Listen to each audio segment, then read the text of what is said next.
Let's jump to the story from CNN. My friends, this is big news. And they buried the lead. No joke. CNN buried the lead. Check this out. So here's what it says. Mid-article, CNN from today. Survey. More than 80% of Americans 16 and older have immunity. The survey led by the CDC also indicates that about twice as many people have been infected with the virus as have been officially counted. More than 39 million Americans have been diagnosed with COVID infection since the pandemic started in 2020.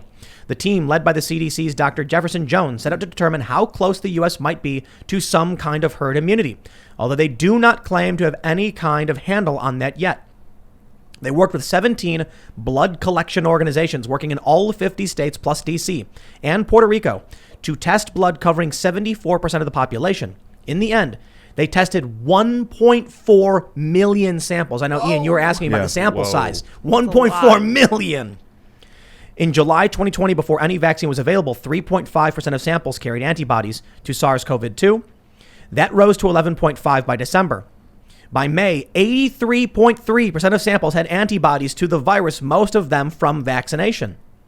Epic. Now, here's the funny part. What's the actual story? CNN says U.S. states that had some the worst. Wait, what? Nice. That had some the worst COVID-19 case rates in past week also reported the highest rates of new vaccinations.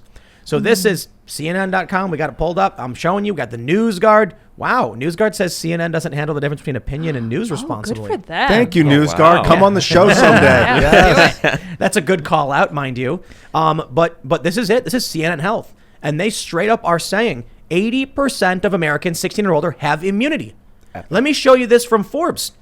Top U.S. officials, including Fauci, previously estimated that herd immunity threshold to be about 60 to 70% of the population, deeming that goal reachable once vaccines were available. Yo, it sounds like the vaccines worked. There's a couple things. Well, real quick, it sounds like Operation Warp Speed worked. Yeah. Joe Biden moved up the timeline on vaccines by about a month. Sounds like that worked. And it sounds like now, based on CNN's reporting of CDC data of reviewing 1.4 million samples, 80% have immunity due to the vaccines. This is cause for celebration, right? Everybody should be really happy about this. Let the Roaring 20s begin. Yeah. We're there. Let's do it. My two questions are, one, have they developed immunity for a different strain, like the Alpha strain, when we have the Delta strain out now?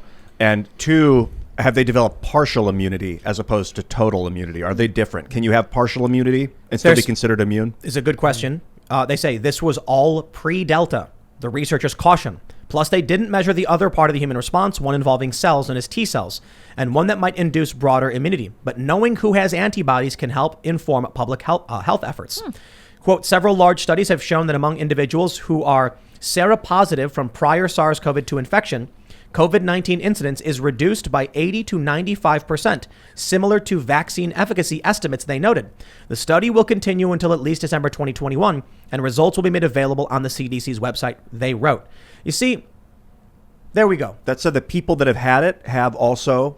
Well, they were referencing the part of the study where it said that people who have caught COVID have similar immunity to those who have been vaccinated. This is the CDC. You know what? YouTube might not be happy with us. Well, I don't know. But this is good news. Regardless of politics, this is what we were aiming for a year and a half ago. And this is, ultimately immunity is what we're looking for, or some sort of resistance. This is amazing. So in light of this news, we can expect for all the local and state governments and the federal government to start rolling back all of their regulations, to start making adjustments to the whole lockdown situation we've been living through for the past 15, 16 months? There is nothing more permanent than a temporary government program. We'll see the populations making that happen, as we see with the kids walking out. Exactly. I don't know what to say to you other than share this with people, let them know the good news, and I genuinely mean this. This is good news. This is fantastic. This is absolutely 83.3% according to the CDC survey. So we need to start taking that into consideration, because now it's time to bring the economy back, help our kids, get everyone back on track, and it's time to celebrate, declare victory. And to all the people who are, I'll say it right now, all the people in the big cities and all those Democrats who are like vaccine, congratulations, you did it. You got enough people vaccinated, at least according to this so far. Maybe it's a little preliminary, but if we're basing our judgments off CDC data, and this is the survey led by the CDC, well then, there we go, baby. It's time to rock. Let's go to the movies. Fauci came out on Fox News, said that the Mu COVID variant is not an immediate threat to Americans. I don't know if we're going to talk about this story at all, but that's very promising as well, because if it's continuing to evolve, this virus, and it's just according to Fauci, not going to be a threat, then it is a good future trajectory. I mean, you know what it sounds like? It sounds like we had a real risk with a novel virus that came out last year. Maybe we overreacted. Some people did really awful things, like Cuomo. He's a bad guy. And this is what we said all last year. The issue was that because it was novel, it was likely to spread rapidly. And so we were like, we got to slow the spread. Well, maybe a year and a half, and a vaccine to slow the spread was a little bit more than we thought was going to happen. But at this point, do we now just say like, all right, let's start bringing things back. Let's bring back the businesses, the movies, the restaurants, drop the mandates. I think we should put that on the table for sure. Yeah, for sure. Well, this is so interesting to me, too, because I think it was just last week we were talking about, I think it was Thomas Massey tweeted out a study about how natural immunity is at least comparable to vaccine immunity. And that tweet was super restricted. You couldn't respond to it. This was an Israeli study that hadn't been peer-reviewed yet, and they were treating it like it was absolutely lies.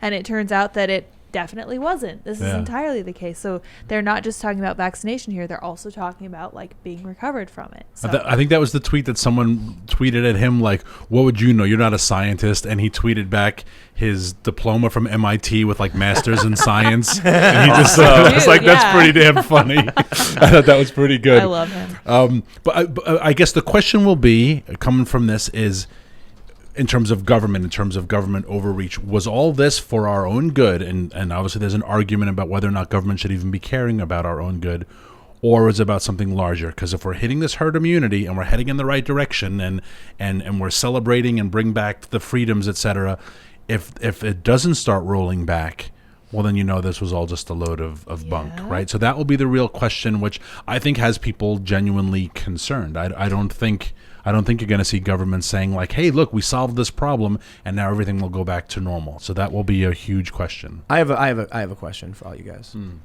You mentioned that the Pfizer BioNTech vaccine is FDA approved. I don't remember which one. One of them is. Well, didn't one just get FDA approval? Community, I believe. I don't remember which one. It's a version. Tim's probably going to start talking a little bit more about this. It's a version of the Pfizer BioNTech virus vaccine called Community. It's basically the exact same formulation, but what they did is they gave it a name, a proprietary name. Oh, okay. And then the FDA approved that. So the Pfizer BioNTech one is still not approved, even though it's the exact same one. So it's like the distinct legal names have a difference, but this matters. And I'll tell you why. We have this from the FDA.gov. FDA approves first COVID-19 vaccine. They say, this is August 23rd. Today, the US FDA approved the first COVID-19 vaccine. The vaccine has been known as the Pfizer BioNTech COVID-19 vaccine and will now be marketed as Community for the prevention of COVID-19 disease in individuals 16 years of age and older. Community, it's called. No, it's Community. Community. Okay, thank you. The vaccine also continues to be available under emergency use authorization, including for individuals 12 through 15 years of age, and for the administration of a third dose in certain immunocompromised individuals. So I guess they're advising boosters. We haven't gotten to the booster point yet. I think some people have already gotten them. But they do mention it is, so basically the Pfizer BioNTech vaccine is going to be the same formula marketed as Community, and that is FDA approved. Okay. Let me read another paragraph for you from FDA.gov. Under Section 564 of the Federal Food, Drug, and Cosmetic Act, when the Secretary of HHS declares that an emergency use authorization is appropriate, FDA may authorize unapproved medical products or unapproved uses of approved medical products to be used in an emergency to diagnose, treat, or prevent serious or life-threatening diseases or conditions caused by CBRN threat agents when certain criteria are met, including there are no adequate, approved, and available alternatives.